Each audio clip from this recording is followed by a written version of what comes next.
Ma nek sad ću da mu slušam. Kad je bezobrazan.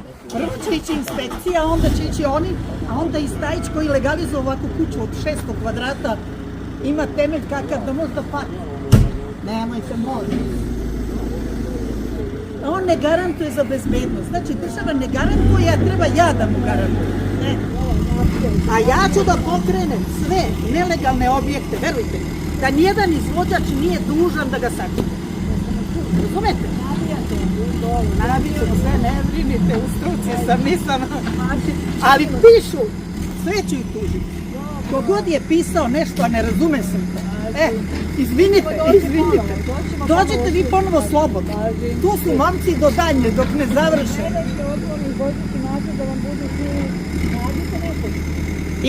Imam ih 5, samo ne znam kog ću, morat ću nekog novog da imenujem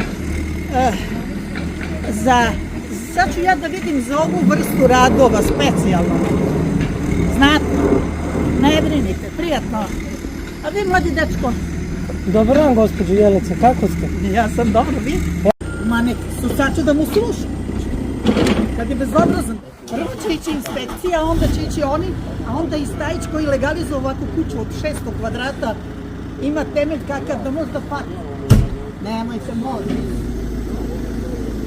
On ne garantuje za bezbednost. Znači, država ne garantuje, a treba ja da mu garantujem. Ne. A ja ću da pokrenem sve nelegalne objekte, verujte mi, da nijedan izvođač nije dužan da ga sačuva. Razumete? Nabićemo sve, ne brinite, u struci sam, nisam.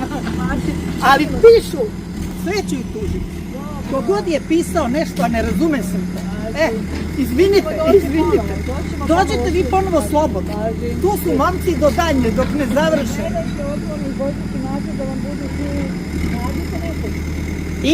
Imam ih 5, samo ne znam kog ću, morat ću nekog novog da imenujem